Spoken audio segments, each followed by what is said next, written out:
Have we neglected assistance from any quarter, Watson? I don't believe you've fully exploited your journalistic connection. I know you value his knowledge and connections. It may be time to pay him another visit.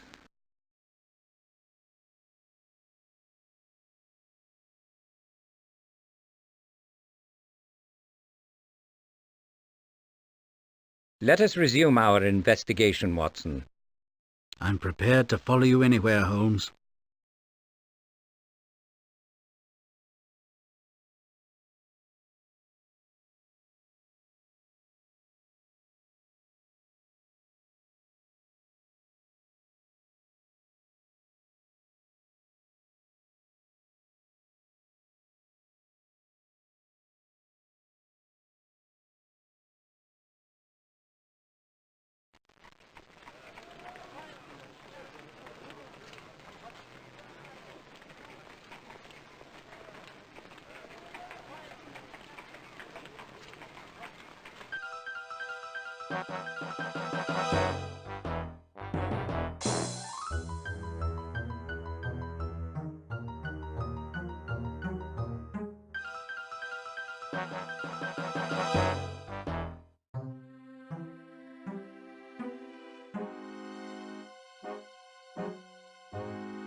I have reason to believe Mycroft was a modern man and a member of the Tudor Rose. If he came here after 1860, I may have him in my albums.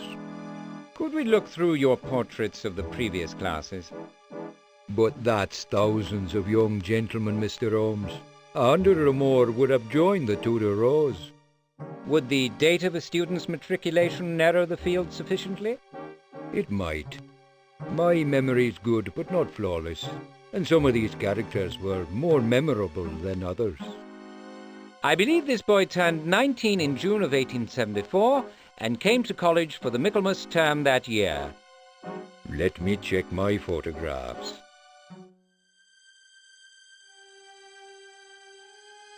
Ah, yes, 1874.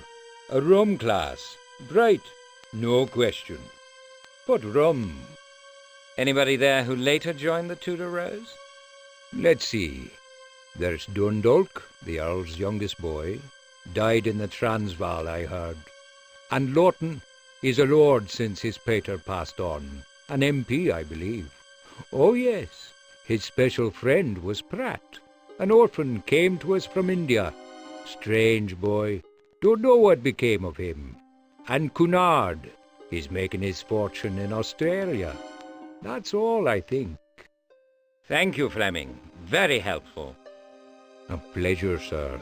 Always a pleasure to see one of my young gentlemen.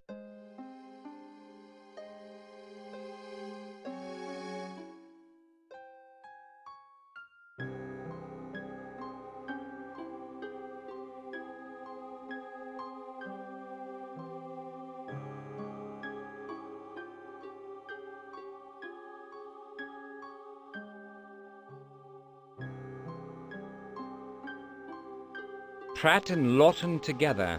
This is too terrible to be a coincidence, Watson. Our corpse is the ex-Thomas Pratt, I'm certain of it. If you say so, Holmes, I'm a bit baffled. Cambridge can reveal no more about the present case. We can just make the next train to London. I wish to see Pratt's effects, and then we'll carry the bad news to Lord Lawton.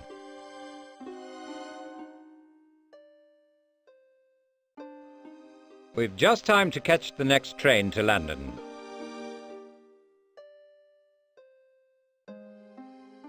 Excellent. Let's be off.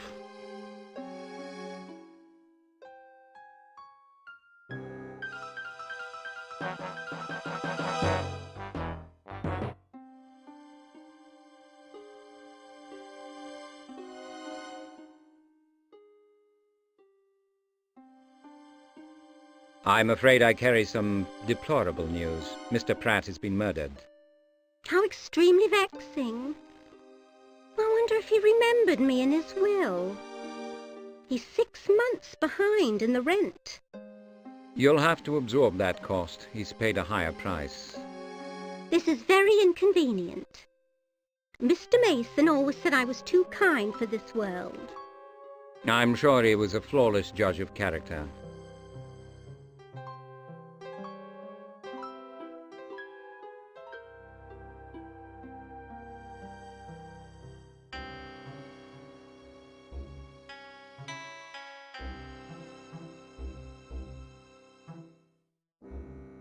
Are you familiar with any of Mr. Pratt's haunts, clubs, saloon bars, salons, and such? No. His leisure activities are a mystery to me. There was his painting, of course.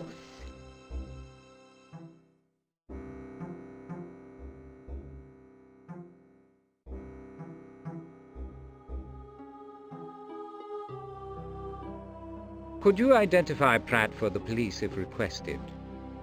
I should think so. He lived here for more than 3 years. I know his face as my own. But could you recognize him without reference to his face? No. But why would I be asked to do that?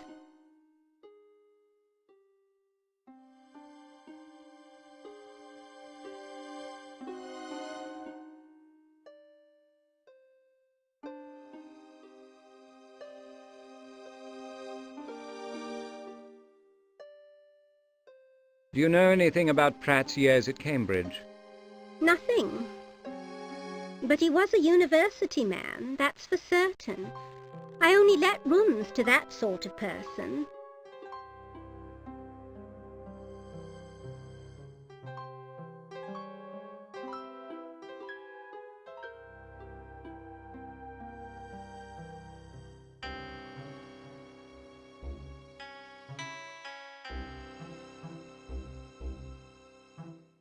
Did Mr. Pratt have any special friends? Only Mr. Spacemaker. But I haven't seen him in more than a month. Spacemaker? Yes, unusual name, isn't it? Peculiar young man. As pretty as any girl.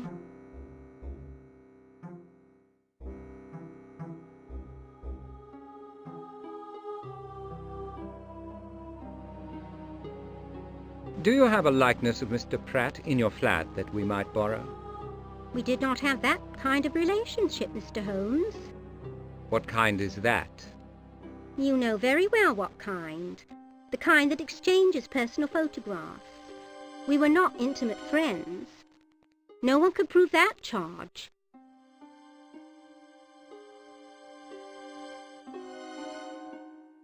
The flat lacks its own bathtub. Where did he perform his weekly ablutions? He had rights to one in the basement, but he preferred Neville's in Charing Cross. No doubt a reprobate's delight. All manner of dissipation and depravity are likely to be served with soap and water. I'm unfamiliar with that particular pleasure palace.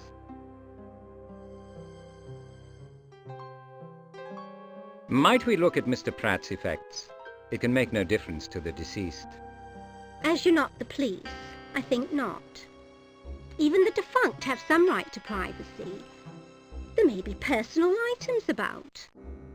Of a marketable nature, perhaps?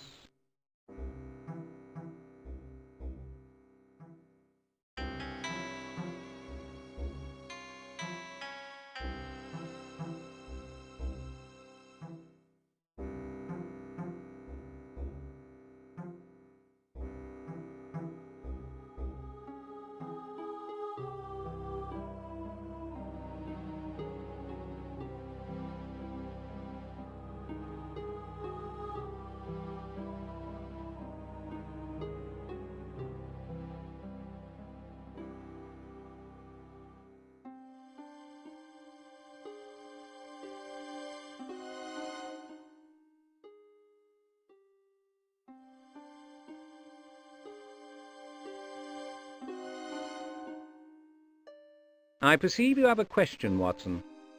Shouldn't we find out more about this fellow Spacemaker, where he lives and so on? He might be able to help. Doubtful, Doctor. The name is certainly an alias. The bearer possesses a basic German vocabulary and a rudimentary sense of humor.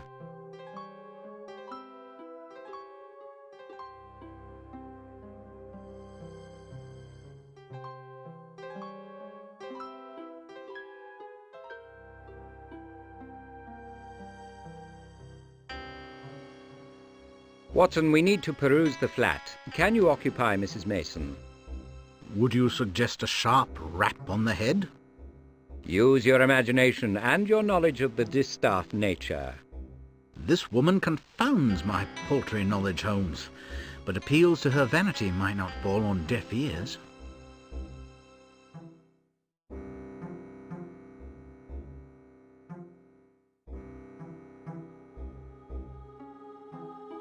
Anything of material interest here, Doctor? Using my methods, please. There's a dearth of personal items of any kind. Address book, writing materials, letters, photos, that sort of thing. Well observed. You've noted what's missing, though one would expect to find more of that sort of thing in the bedroom. Still, this chamber deserves our closest attention.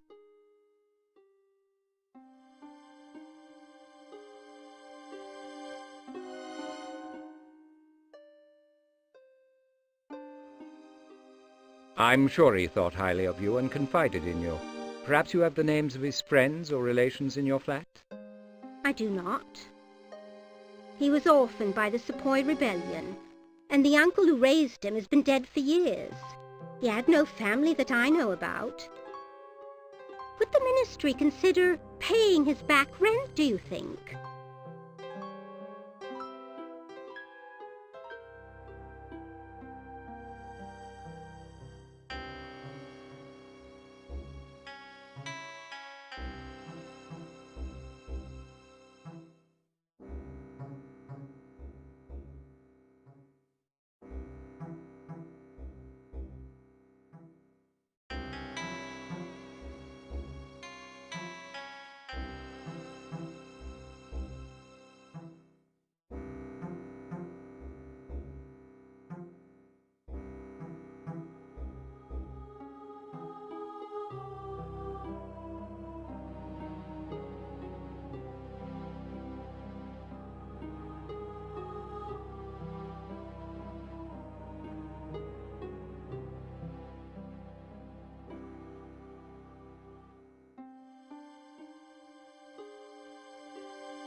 What do you know of Neville's, Doctor? An ordinary bath off St. Martin's Place. Depravity, indeed. This woman's an imbecilic prig. I shouldn't wonder if her husband dispatched himself to get clear of her.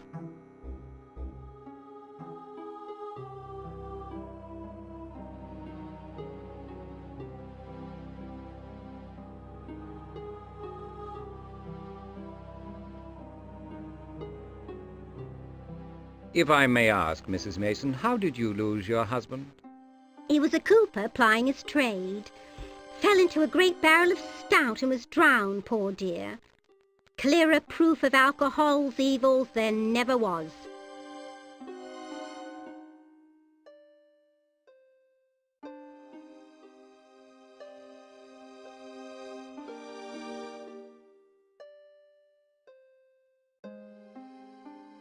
Perhaps you would like to freshen up and change your handsome frock. Oh, why would I ever want to do that? I'm sure that a chief inspector from the CID will be by directly for a chat. They always interview the most important parties in a murder investigation. You'll need to accompany him to Scotland Yard. There'll be numerous photographers and journalists about. I thought you might like to prepare yourself for the ordeal. Oh, well, I see. Very thoughtful of you, Mr. Holmes. Oh, being in the public eye is such a trial. Excuse me, gentlemen. Close the door when you leave.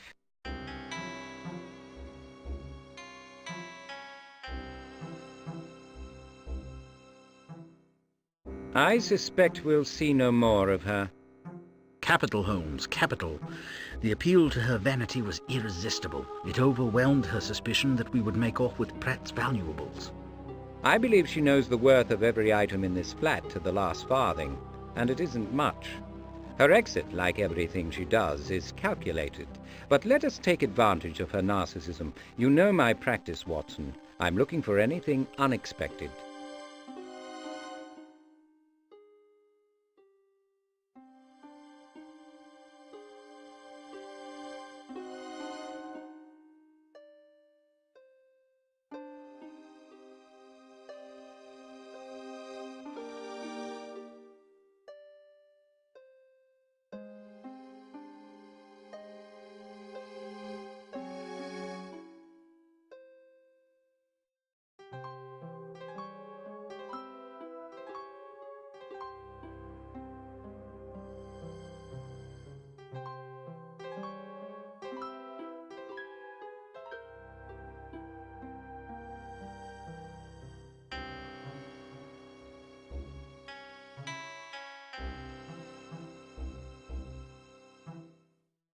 Useful items, Hat Payton. I'm sure. This certainly falls under the heading of unexpected.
Evidently, no establishment is so base that its reputation can't be ameliorated.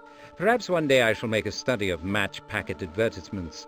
Pratt apparently patronized the weary punt more than once.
I'll just bring this along. Someone may recognize it.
Wilde is widely credited with the wittiest riposte of the decade.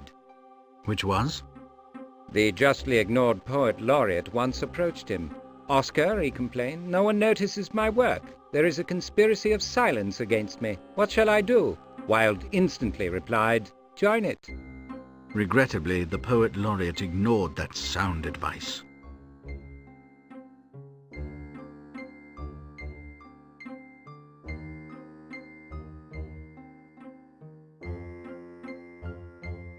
May I have your opinion of Pratt's decor, Watson? Bordellos and counterfeit harems of the world could learn a thing or two here. Did the filing clerk fancy himself a Maharaja? It's an old story. He was meant to be a potentate, but an accident of birth deprived him of his true destiny.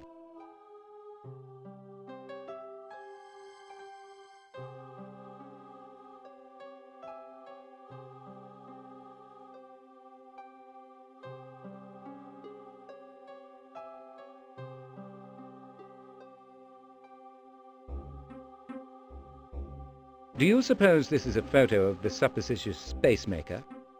Why do you think the name is intended to deceive? In life or literature, I'll wager you've never seen it. It's a jest. Spacemaker, or Spaßmacher, means the joker in German. Would it be interesting to know why an alias was necessary or desirable? At the least, he wanted to conceal his identity from Mrs. Mason, but the Act of '85 may have been on his mind. Surely that's pure speculation, Holmes. Not so speculative, Watson, and hardly pure. People's predilections are their own affair until their criminal actions make them mine.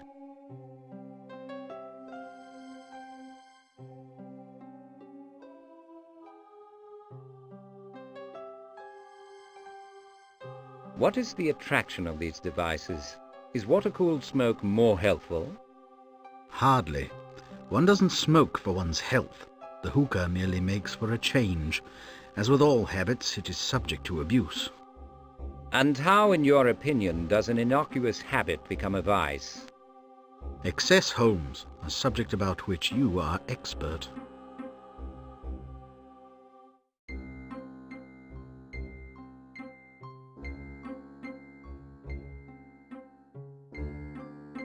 You know this odor, Watson, unless I have mistaken your experience.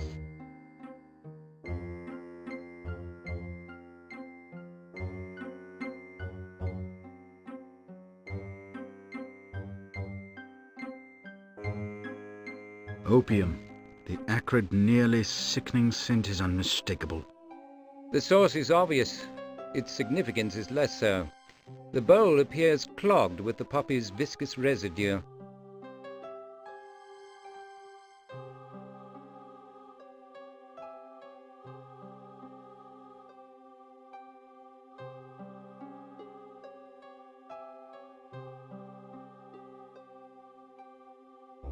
This wax once sealed Dewar's document. I'd bet on it.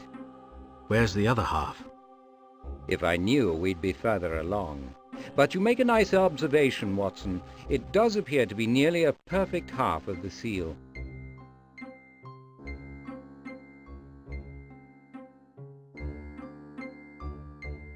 Do you recognize this remnant of red cloth? It looks like a segment of ribbon. Yes, government issue. The type used to bind official documents. There is no doubt in my mind that Pratt was a principal in the formula's theft. He truly was a fool. But questions remain, surely. Why would Pratt have stolen it? Why indeed? And what did he do with it? And where is it now? And why was he killed? Fools tend to be foolish more than once. They are as dangerous to their friends as to their enemies.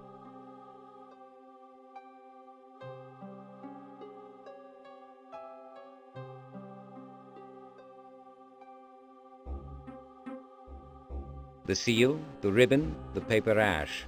The evidence is suggestive. That Pratt destroyed what he stole? Perhaps his nerve failed him, or he repudiated his treachery, but you will say suggestive evidence is not conclusive. Quite right, Watson.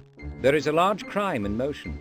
We must not be distracted by apparent solutions to portions of it. Pratt was murdered for the part he played in the formula's theft. His killer must be sought, but the questions suggested by the theft itself are still more important. You want to know why the theft was committed and who gained by it if not the thief. My hat, Doctor, you have been paying attention.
I must see Silverbridge. Mr. Thomas Pratt has been murdered. And why should that interest him? Pratt worked with him at the ministry. Mr. Pratt was a clerk, I believe. I can assure you that Mr. Silverbridge, while sorry for his family's loss, will not be moved to admit you on the strength of this unfortunate news.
I must see Silverbridge. Mr. Thomas Pratt has been murdered.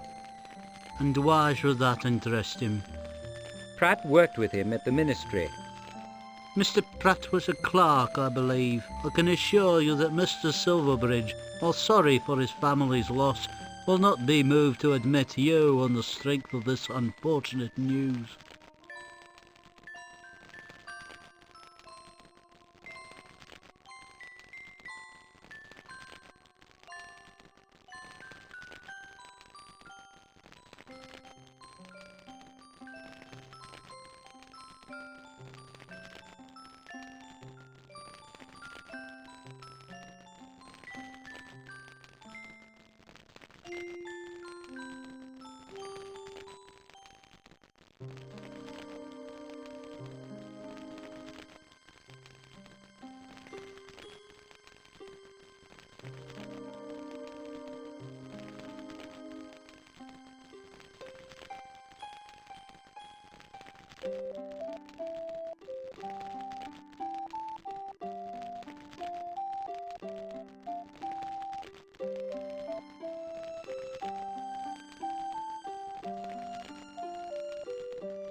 How can I help you, gentlemen?